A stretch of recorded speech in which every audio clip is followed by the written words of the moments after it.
Nous perdons beaucoup en négligeant le privilège de nous unir à d'autres chrétiens en vue de nous encourager mutuellement au service du Seigneur. Les vérités de la parole inspirée perdent leur éclat et leur importance.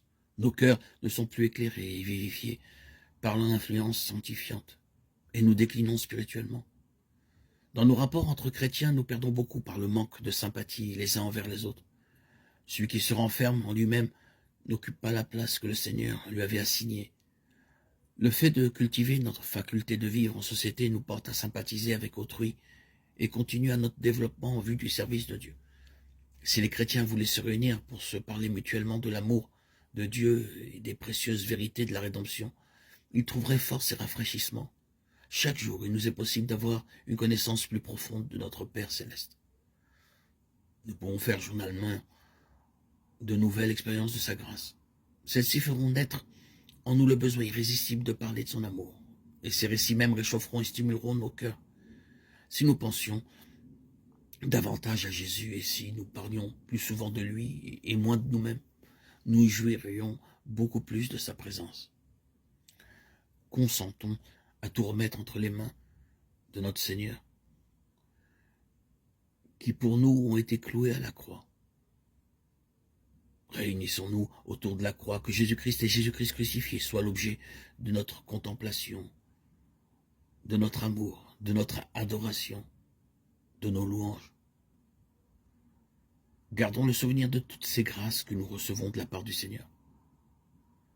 Rendons-nous compte de son merveilleux et immense amour pour nous. Sur les ailes de la louange, l'âme peut s'envoler vers le ciel. Dieu est adoré dans les cours célestes par des chants et des instruments de musique, et c'est par nos actions de grâce et de reconnaissance que notre culte se rapprochera le plus de celui des armées célestes. Celui qui offre pour sacrifice des actions de grâce me glorifie. Psaume 50, 23.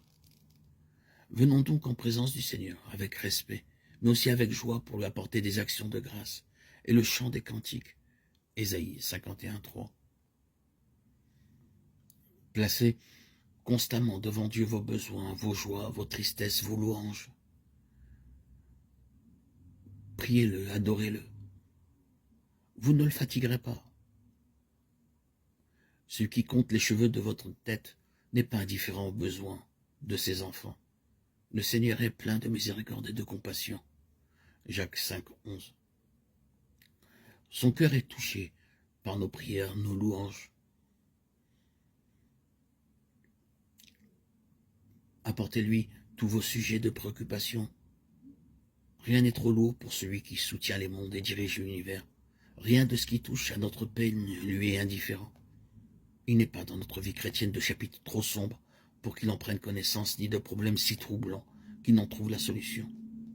Nulle calamité ne fond sur le moindre de ses enfants, nulle angoisse ne torture son âme, nulle joie ne le ranime, nulle prière sincère ne monte de ses lèvres sans que notre Père céleste y soit attentif et y prenne un intérêt immédiat.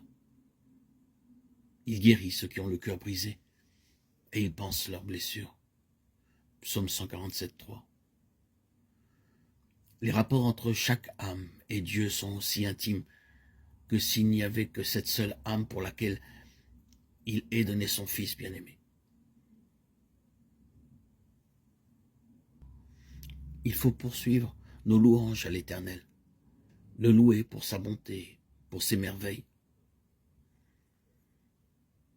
et demander toujours à Dieu la force nécessaire pour travailler au bien de l'humanité, à l'édification du royaume de Jésus-Christ.